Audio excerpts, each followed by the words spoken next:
warahmatullahi wabarakatuh.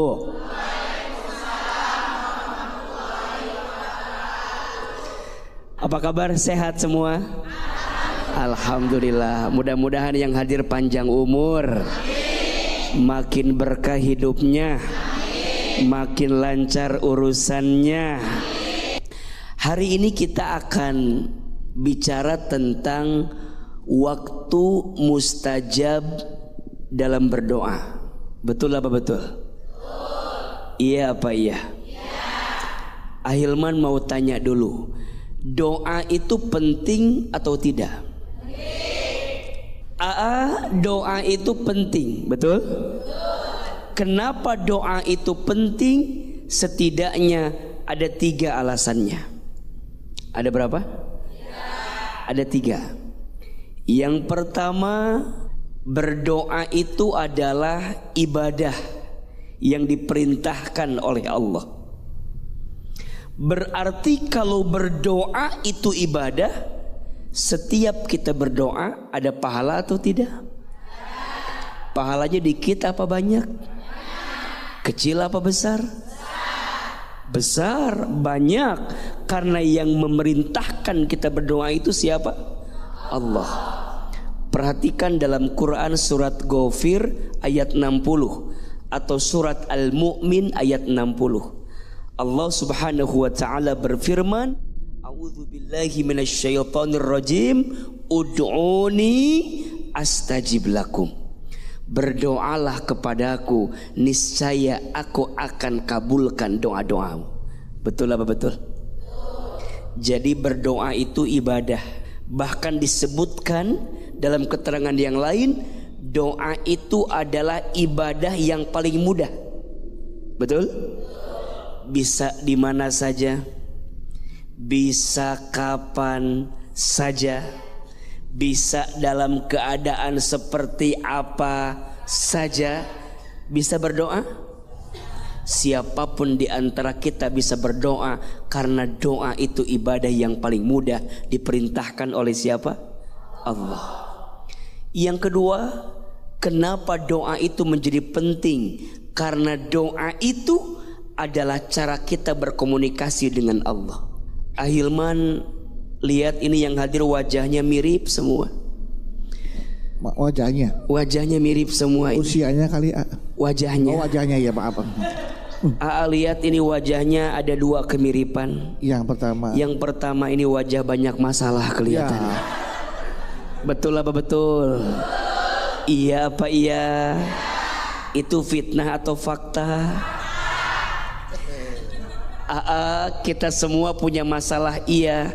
Gimana caranya agar kita minta pertolongan dari Allah dari masalah? Caranya dengan cara apa? Doa. Betul? Dan yang ketiga, kenapa kita penting berdoa? Karena doa itu adalah kekuatannya orang beriman. Kata Nabi SAW, ad-du'a'u silahul mu'min. Doa itu senjata orang beriman. Pertanyaan selanjutnya, kapan di antara waktu mustajab untuk berdoa? Salah satu waktu yang mustajab untuk berdoa adalah waktu di sepertiga malam terakhir. Kapan waktunya? Di sepertiga malam terakhir. Assalamualaikum warahmatullahi wabarakatuh. Waalaikumsalam warahmatullahi wabarakatuh. Nama saya Ibu Nung Oman Saputra. Ibu? Dari Nung. Iya, ya. Dari kampung Desa Kareo, Kecamatan Jawilan, Serang, Banten. Masya Allah, tepuk tangan dong. Masya Allah. Mau bertanya Iya Ibu, silahkan. Kan sekarang lagi ngetren berdoa dan mengeluh di sosmed. Itu hukumnya gimana ya? Ya, lebih baik ya? Yang mana? Yang mana? Doa yang disembunyikan diam-diam atau doa yang disebarkan dengan tujuan agar didoakan orang lain juga? Itu pertanyaannya Ya, oke. Nanti pertanyaannya dijawab sama Abu ya. Kita tampung dulu, kita ke pertanyaan berikutnya, oke? Iya, boleh duduk, boleh. Masuk dulu Ibu. Terima kasih AA. Iya, Baik Ibu. Wassalamualaikum. Wassalamualaikum warahmatullahi wabarakatuh. Waalaikumsalam warahmatullahi wabarakatuh. Setelah Ibu Nung, siapa mau bertanya lagi?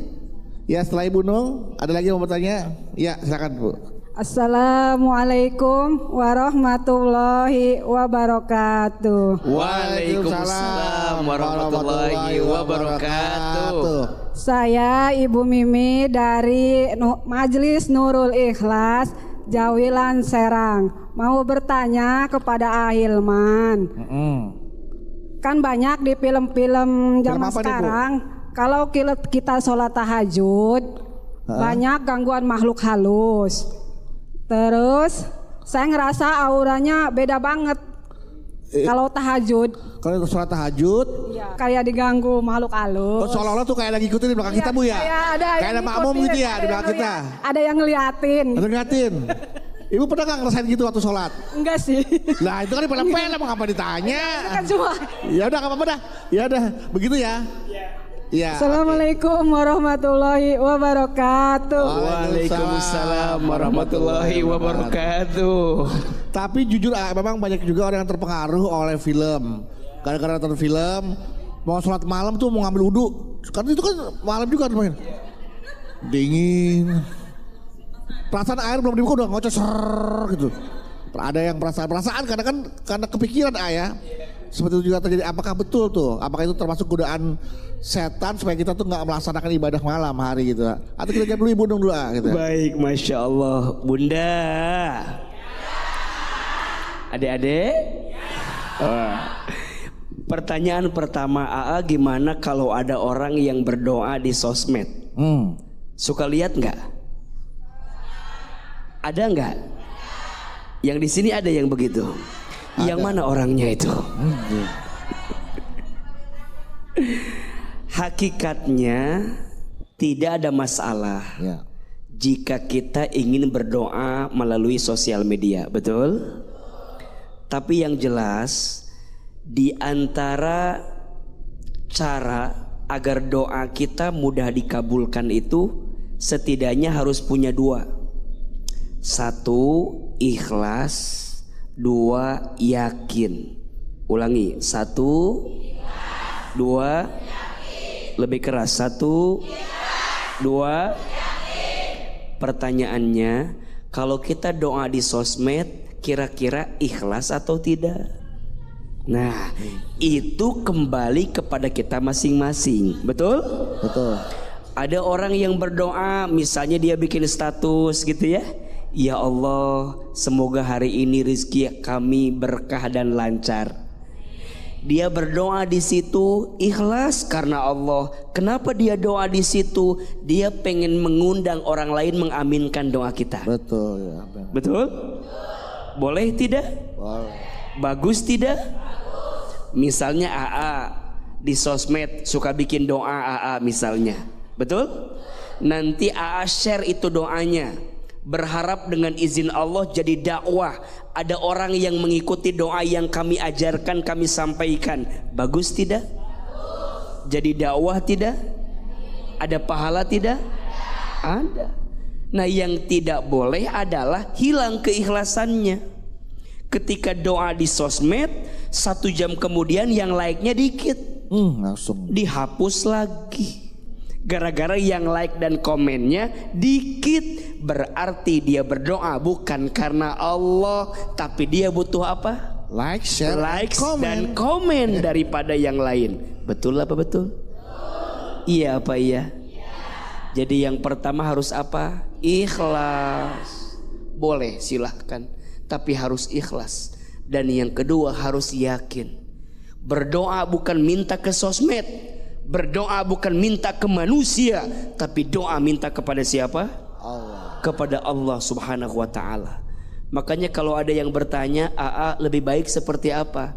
Lebih baik pilih waktu terbaik, tempat terbaik, cara terbaik untuk berdoa. Tidak semua hal harus kita posting di sosmed, betul? Ibu doain suami, kan suka begitu kan? Ya Allah, semoga suami saya lembut hatinya. Kata orang tuh, berarti selama ini Kasar dong lagi. jadi orang ada kecurigaan, ada buruk sangka yang khawatirnya kita tidak pernah hati-hati dengan apa yang kita hadirkan. Insya Allah. Pertanyaan kedua, Salat malam deh. Di film-film kan katanya itu ada film-film.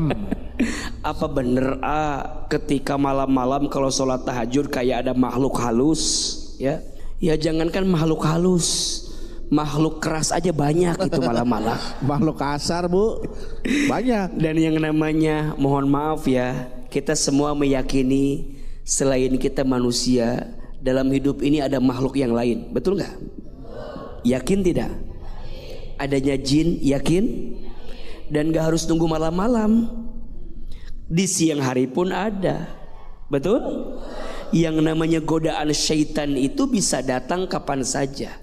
Nah kalau kita bangun di sepertiga malam, ambil air wudhu, bentangkan sajadah, sholat, seakan-akan ada gangguan, boleh jadi itu adalah hanya perasaan kita. Kalau iman kitanya kuat, kalau iman kitanya bagus, insya Allah sebanyak apapun godaan itu akan kita lewati, betul? Seberat apapun godaan itu akan kita hadapi, betul? Maka mohon maaf Bunda, adik-adik, Bang Bedu, pemirsa, biasanya kalau kita mau sholat tahajud itu godaannya dikit apa banyak? Banyak. Belum ngantuknya. Belum ngantuknya, betul? Belum malesnya, betul? Belum dingin air ke kamar mandinya, betul? Apalagi Bang Bedu? Ya belum, ntar takutnya pas kita lagi waladolin pikir waduh jam amin.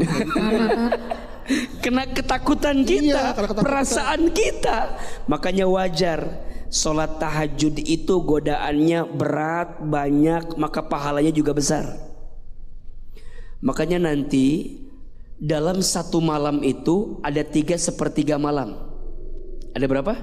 Ada 3. Ada 1/3 malam pertama, ada 1/3 malam kedua, ada 1/3 malam terakhir. Jam-jamnya boleh nggak? Nah, ulangi, 1/3 malam yang pertama, yang kedua 1/3 malam kedua, yang ketiga 1/3 malam terakhir. Kapan jam-jamnya? Kalau isya kita jam 8 misalnya, maka jam 8, jam 9, jam 10 itu 1/3 malam pertama. Jam 11, jam 12, jam 1 itu 1/3 malam kedua. Jam 2, jam 3, jam 4 itu 1/3 malam terakhir. Lagi anak-anaknya tidur tuh. Itu lagi luar biasa kan?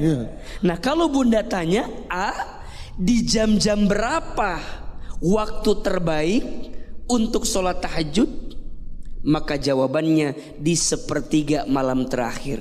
Kurang lebih jam berapa tadi? Jam 2, jam 3, jam 4. Maka pilih waktu-waktu itu saat kita mendirikan sholat tahajud. Makanya izin, kalau ada orang yang banyak dosa, kemudian dia bangun di 1/3 malam terakhir, dia sholat tahajud, maka dosanya diampuni oleh Allah. Amin. Kalau ada orang yang punya kebutuhan, kemudian dia bangun di 1/3 malam terakhir, dia sholat tahajud, maka Allah penuhi kebutuhannya. Kalau ada orang punya masalah, dia bangun di 1/3 malam terakhir, dia sholat tahajud, dia minta kepada Allah, maka Allah akan angkat semua masalahnya. Maka ibu, jangan takut lagi dengan makhluk halus. Ya, bangun di 1/3 malam terakhir, insya Allah kita bisa mendapatkan kebaikan di sisi Allah Subhanahu wa ta'ala. Insya Allah. Bunda, adik-adik, kita lanjutkan kembali. Apa keistimewaan yang Allah siapkan untuk orang yang sholat tahajud di 1/3 malam terakhir? Setidaknya ada 4. Dan Ahilman meyakini semua di antara kita pasti menginginkan 4 hal ini. Yang pertama, orang yang ahli tahajud di sepertiga malam terakhir itu adalah orang yang akan diangkat derajatnya oleh Allah. Perhatikan surat Al-Isra ayat 79. Allah Subhanahu wa taala berfirman, "A'udzubillahi minasyaitonir rajim wa minal laili fatahajjad bihi nafilatan laka asa ayyab'asaka rabbuka maqaman mahmuda." Dan di waktu sebagian malam bangun, dirikan salat tahajud. Siapa yang perintahkan? Allah. Dirikan salat tahajud sebagai tambahan untuk dirimu. Niscaya akan Allah angkat derajatmu maqaman mahmuda, ke tempat yang paling terpuji. Makanya bunda, sayang, pemirsa, kalau kita lagi bekerja pengen naik karirnya, ayo sholat tahajud. Bunda punya suami lagi usaha pengen lancar usahanya, ayo sholat tahajud. Adik-adik mau lancar sekolahnya, mau lancar kuliahnya, mau lancar karir pekerjaannya, ayo pancing semuanya dengan sholat tahajud. Karena yang pertama, orang yang ahli tahajud di sepertiga malam terakhir itu diangkat derajatnya oleh Allah. Yang kedua, orang yang ahli tahajud itu adalah orang yang akan ditolong oleh Allah. Bunda, ditolong sama manusia, senang tidak? Kita lagi susah, kita lagi sempit, ditolong sama manusia, senang? Bahkan gak kurang-kurang kita bilang terima kasih sama manusia, betul? Ternyata pertolongan Allah semakin dekat dengan kita ketika kita mendirikan sholat tahajud di sepertiga malam terakhir. Yang ketiga, orang yang sholat tahajud itu adalah orang yang dicintai oleh Allah. Jadi kalau kita mau naik level menjadi orang yang dicintai oleh Allah, maka gemarlah, rajinlah, jagalah sholat tahajud di sepertiga malam terakhir. Dan kalau Allah sudah mencintai seorang hamba, mudah bagi Allah. Mudah bagi Allah. Kalau Allah sudah mencintai kita, bunda minta apa, Allah kasih, betul? Adik-adik pengen apa, Allah kasih, betul? Kenapa? Karena Allah sudah mencintai hambanya. Mohon maaf, ngejar cinta manusia mah capek. Betul apa betul? Betul? Ngejar cinta manusia mah banyak kecewa. Betul nggak? Nih adik-adik saya, berapa banyak patah hati kita, betul? Berharap sama seseorang, aku anggap dia akan jadi rumah, ternyata hanya singgah. Aku anggap dia akan jadi takdir, ternyata hanya hadir. Aku anggap dia teman hidup, ternyata numpang hidup. Aku anggap dia tulang punggung, ternyata tulang lunak. Capek berharap ke manusia mah. Betul apa betul? Makanya kata Imam Ali bin Abi Thalib, aku pernah merasakan semua kepahitan hidup, dan tidak ada yang paling pahit aku rasakan kecuali saat hati terlalu berharap kepada manusia. Betul? Berharap kepada manusia adalah patah hati yang paling disengaja. Sakit, betul? Di mana sakitnya? Di mana Bu? Di mana Bu? Ibu berharap ke suami, sakit apa enggak? Berharap begini, jadinya begitu. Maunya A, jadinya sakit. Mulai hari ini jangan berharap kepada manusia, berharap sama siapa? Maka orang yang ahli tahajud adalah orang yang akan dicintai oleh Allah. Betul? Dan yang keempat, orang yang ahli tahajud itu adalah orang yang akan dijaga oleh Allah.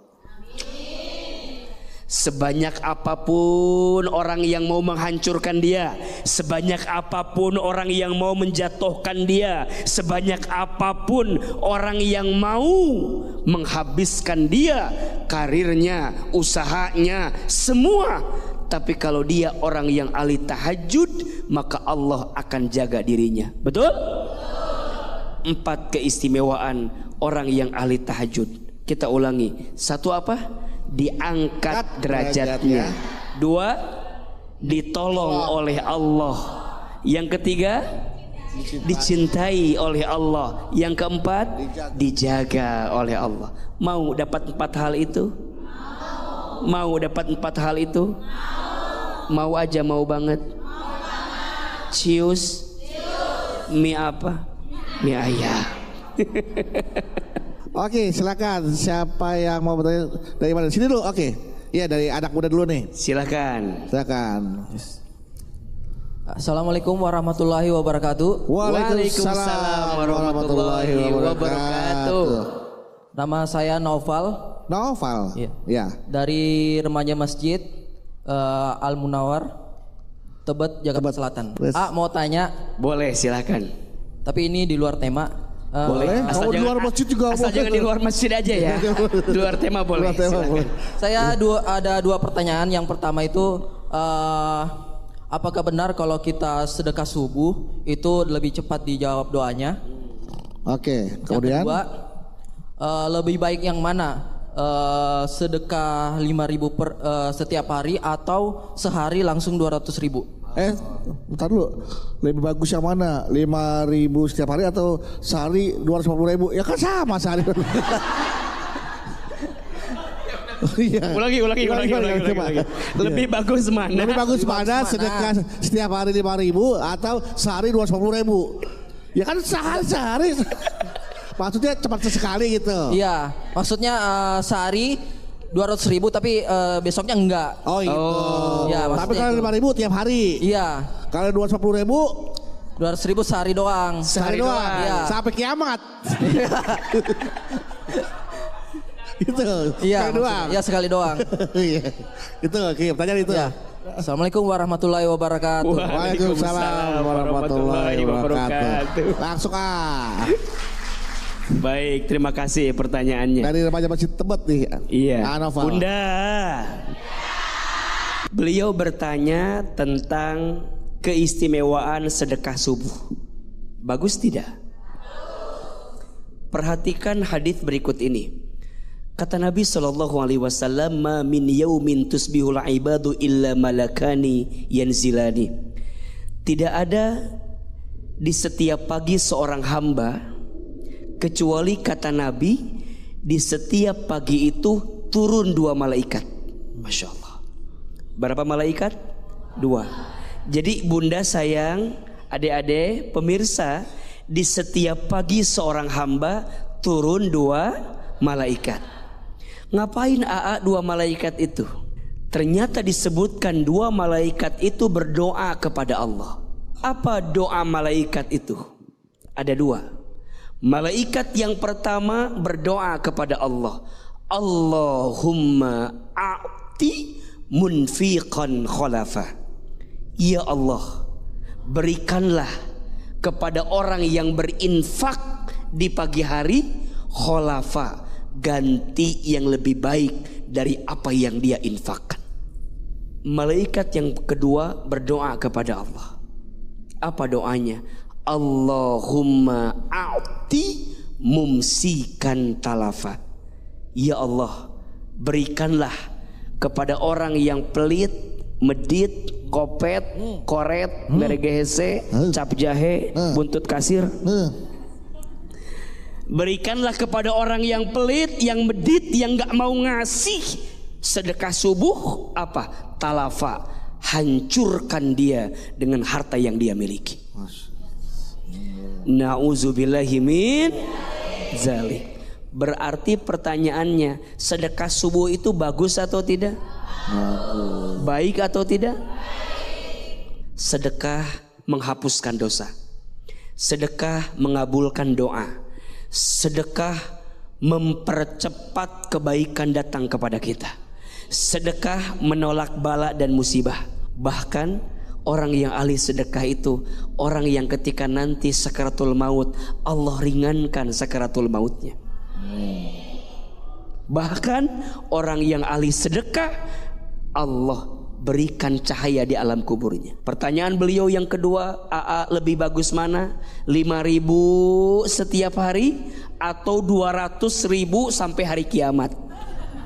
Enggak sedekah lagi. Tentu jawabannya, Allah lebih mencintai perkara yang kecil tapi dilakukan terus menerus. Namanya istiqomah. Betul? Makanya urusan sedekah mah tidak apa-apa besar, yang penting ikhlas. Daripada sedikit tapi diungkit-ungkit. Ulangi ya, tidak apa-apa besar, yang penting ikhlas, daripada sedikit tapi diungkit-ungkit. Betul apa betul? Jadi lebih bagus mana AA? Lebih bagus 200.000 tiap hari daripada 5.000 sebulan sekali. Ya jelas itu Mas. Dekat subuh habis sholat subuh keluar rumah beli nasi uduk. Bukan sedekah, beli nggak apa-apa, sedekahin kayak buat ada orang. Iya. Nah kalau bisa pas beli nasi uduk ada orang yang mau beli, traktir sama kita. Nah, Bu, nasi uduknya nggak apa-apa, saya yang bayar. Ibu bayarin saya. Ya, kirain. Bukan. Saya yang bayar. Masya Allah. Nasi uduknya, ibu bayar semurnya. Oke, pertanyaan selanjutnya silakan, siapa? Assalamualaikum warahmatullahi wabarakatuh. Waalaikumsalam warahmatullahi wabarakatuh. Saya Ibu Titin Suhaini dari Nurul Ikhlas, Kampung Kareo Tegal, Kecamatan Jawilan, Serang, Banten. Iya. AA mau bertanya, kan contohnya gini A, ada seorang gadis atau bujangan. Ibu dulu nih gadis. Iya dulu mah gadis Pak. Iya. Sekarang mah udah. Contohnya gini Pak. A ya. Ada seorang gadis atau bujangan nih. Udah ya bujangan, udah tahajud gitu ya. Udah rajin sholatnya tahajud, tapi kenyataan jodoh yang diterimanya tidak sesuai gitu dengan kehendak orang tuanya. Bahkan orang tuanya tidak menyetujui. Ngapain jadinya itu gitu. Tapi kan itu dia udah berusaha gitu. Udah sholat tahajud, berdoa, tapi jodoh yang datangnya tidak sesuai dengan harapan orang tuanya gitu. Itu gimana tuh Apa tahajudnya itu gimana gitu? Apa doanya itu belum dikabul? Kok sampai tidak sesuai dengan kehendak orang tuanya gitu? Misalnya orang tuanya mau apa gitu, yang punya jabatan gitu, yang punya uang banyak. Kenyataan si anak tersebut punya jodohnya seperti yang tidak diharapkan gitu. Gimana tuh Mohon solusinya dan jawabannya. Wassalamualaikum warahmatullahi wabarakatuh. Waalaikumsalam warahmatullahi wabarakatuh. Kalau doamu dikabulkan sesuai kemauanmu, itu baik. Tapi jika doamu belum dikabulkan sesuai kemauanmu, pasti Allah sedang menyiapkan yang lebih baik. Berarti dua-duanya baik atau tidak?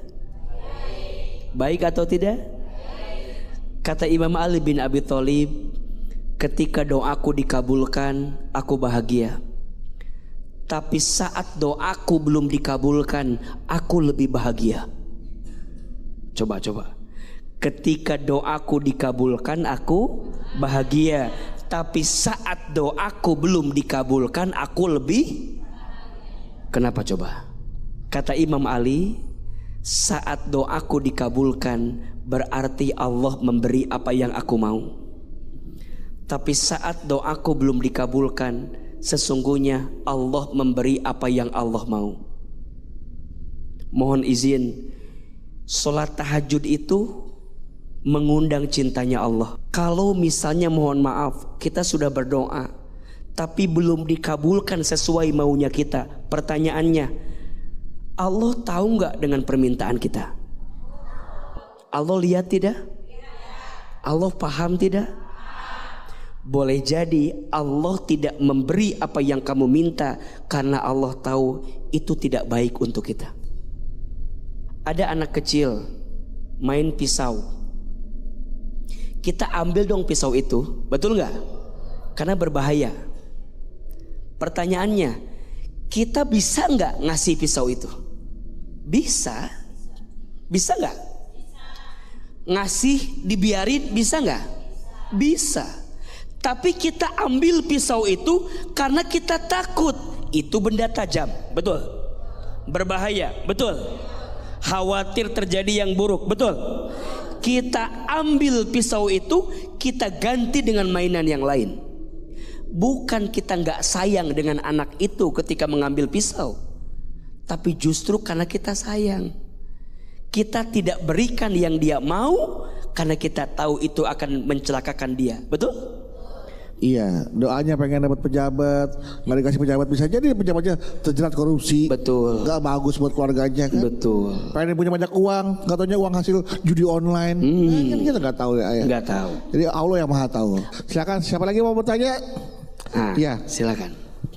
Assalamualaikum warahmatullahi wabarakatuh. Waalaikumsalam warahmatullahi wabarakatuh.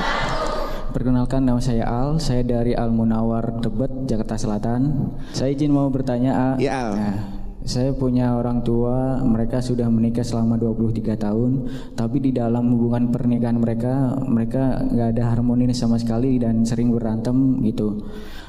Dan itu berdampak buat saya, jadi saya agak sedikit trauma untuk menikah dan saya ragu untuk menikah walaupun saya sudah sering salat malam dan meyakinkan diri sendiri, tapi keraguan itu masih tetap ada. Saya cuman ingin bertanya bagaimana untuk menghilangkan ragu itu. Sekian dan terima kasih. Assalamualaikum warahmatullahi wabarakatuh. Waalaikumsalam warahmatullahi wabarakatuh. Ragu itu sebagai manusia biasa wajar atau tidak? Takut wajar, gelisah, kecewa, khawatir, manusiawi. Yang tidak boleh adalah berlebihan dalam kekhawatiran. Yang tidak boleh adalah berlebihan dalam kekecewaan. Mohon maaf ya Al, boleh jadi yang gagal hanya orang tuamu dalam rumah tanggamu misalnya. Tapi kita jangan. Justru kalau kita melihat sesuatu yang dalam pandangan kita gagal, kita ambil hikmah, ambil pelajaran. Jangan sampai kita ngikutin kegagalan yang sama. Betul apa betul? Iya apa iya? Dan ingat, jangan pernah khawatir dengan nikah, apalagi urusan rezeki. Karena an-nikahu miftahu rizki. Nikah itu kunci rezeki. Betul apa betul? Iya apa iya? Maka gimana Ahilman biar kemudian yakin saya makin kuat? Tahajud. Bangun di sepertiga malam, minta petunjuk sama Allah. Ya, minta dibimbing sama Allah. Minta dikasih jalan sama Allah. Karena urusan jodoh itu di tangan Allah. Betul tidak? Ada orang yang kenalnya udah lama, nggak jadi jodoh. Ada nggak? Ada orang yang baru ketemu sebentar, ketemunya di masjid Menara Syariah. Alnya orang Tebet, ininya orang Serang. Jangan-jangan jodohnya ini Al. Jadi yang namanya jodoh itu adalah sesuatu yang ditentukan oleh Allah. Betul? Minta sama Allah agar keraguan itu pelan-pelan menghilang sampai yakinnya akan datang kepada kita. Yang jelas jangan ragu, jangan takut. Kita punya siapa? Allah. Oke, penanya selanjutnya silakan. Assalamualaikum warahmatullahi wabarakatuh. Waalaikumsalam warahmatullahi wabarakatuh. Perkenalkan, nama saya Bu Saryana dari Desa Karyo, Kecamatan Jawilan, dari Majelis Taklim Nurul Ikhlas. Di sini AA mohon izin saya mau bertanya ya. Sholat tahajud itu kan ibadah ya. Dan saya di sini juga melakukan hubungan suami istri juga kan ibadah juga ya Pak Ustadz ya. Mohon maaf Al, beliau sudah maaf punya ya Al. Tenang, ada anak bunda kok. Ada anak bunda. Ya, terus setelah melakukan hubungan ya, biasa. Jadi kan kita harus mandi dulu ya Ustadz. Ingin juga tuh melaksanakan tahajud ya. Namanya sholat tahajud luar biasa, apalagi di 3 malam itu. Tapi dinginnya Pak Ustadz, yang saya rasakan tuh dingin banget mau mandinya. Jadi malas dah. Setelah mandi juga dingin. Jadi mau sholatnya kedinginan. Males. Iya. Pas dingin ibadah lagi biar dingin, biar anget ya Bu ya. Kembali lagi. Jadi tidur lagi. yang di kanan anget, yang di sini dingin. Sama. Udah kayak termometer panas dingin begini. Iya. Terus di sini kan sholat per 3 malam itu tahajud itu benar-benar luar biasa ya. Kita dicintai Allah gitu Betul. kan. Kita pokoknya semuanya ingin ya saya Betul. lakukan itu.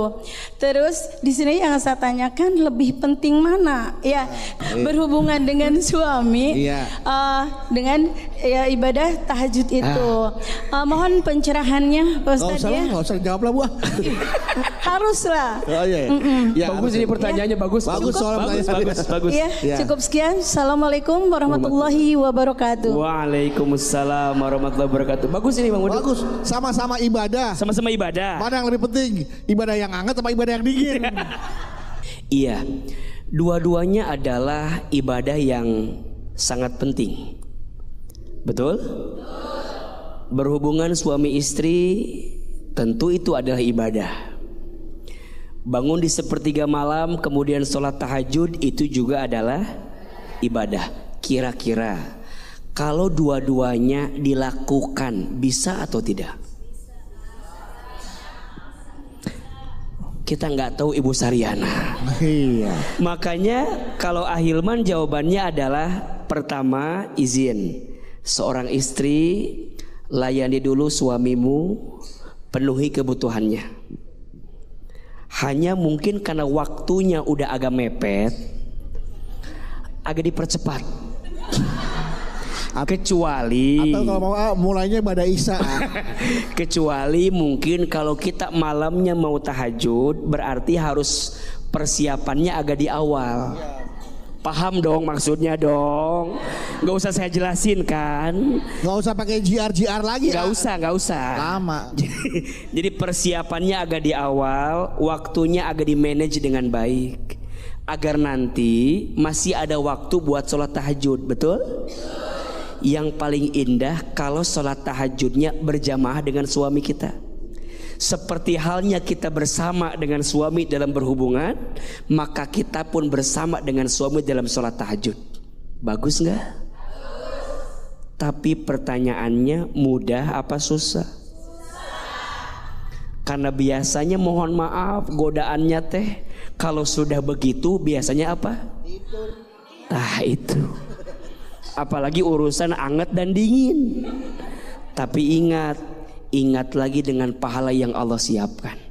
Artinya tidak ada perbandingan, dua-duanya adalah kebaikan. Betul? Insya Allah di waktu yang ada itu kita bisa menghadirkan keduanya. Kita bisa melayani suami sebagai seorang istri yang baik, dan kita juga bisa sholat tahajud ketika waktunya masih ada. Insya Allah. Baik, Masya Allah, tabarakallah Bunda. Adik-adik, hari ini ada ilmunya. Hari ini ada ilmunya, ada manfaatnya, bisa diamalkan. Insya Allah ya. Mudah-mudahan apa yang kita sampaikan hari ini memberikan manfaat dalam kehidupan kita. Terakhir mari kita angkat kedua telapak tangan, kita berdoa sungguh-sungguh kepada Allah. Semoga setiap doa-doa yang kita panjatkan dikabulkan oleh Allah. Istighfar 3 kali. Astaghfirullahaladzim, Astaghfirullahaladzim, Astaghfirullahaladzim. A'udzubillahi minasyaitonirrajim. Bismillahirrahmanirrahim. Alhamdulillahi rabbil alamin. Allahumma sholli ala sayyidina Muhammadin wa ala alihi wa sahbihi ajma'in. Ya Allah, ya Rahman, ya Rahim. Duhai Allah yang maha pengasih lagi maha penyayang. Ya Allah, sayangilah kami semua dengan rahmat-Mu. Cintai kami semua dengan berkah-Mu. Ridhoi hari-hari kami di jalan-Mu ya Allah. Ya Allah, ampuni dosa-dosa kami. Ya Allah, maafkan kesalahan kami. Ya Allah, tutup aib-aib kami. Ya Allah, berikan kami kesempatan bertaubat sebelum kami wafat, dan perbaikilah hidup kami sebelum kami kembali kepadamu. Ya Allah, jadikan kami semua hamba-Mu yang ahli sholat tahajud. Jadikan kami hamba-Mu yang ahli sholat tahajud. Jadikan kami hamba-Mu yang ahli sholat tahajud. Ya Allah, jadikan kami hamba-Mu yang soleh. Jadikan kami hamba-Mu yang dicintai. Ya Allah, jika hari ini ada di antara kami yang sedang gelisah, tenangkan hatinya. Jika ada yang sedang punya masalah, angkat masalahnya. Jika ada yang sedang susah, mudahkan hidupnya. Jika ada yang sedang sempit, lapangkan urusannya. Jika ada yang punya hutang, bantu kami menyelesaikannya. Jika ada yang punya aib, tutup aib-aibnya. Jika kami ada yang sedang sakit, sembuhkan penyakitnya. Jika kami ada yang punya hajat, mudahkan, segerakan hajatnya. Allah, berkahilah sisa umur kami. Masukkanlah kelak kami ke dalam surga. Seperti ini Engkau pertemukan kami di dunia, seperti ini nanti Engkau kumpulkan kami di surga. Rabbana taqabbal minna innaka antas samiul alim wa tub alaina innaka antat tawwabur rahim. Ya Allah, kabulkan doa kami, ijabah doa kami. Rabbana atina fid dunya hasanah wa fil akhirati hasanah wa qina azabannar. Subhana rabbika rabbil izzati amma yasifun, wassalamun alal mursalin, walhamdulillahi rabbil alamin. Amin ya rabbal alamin.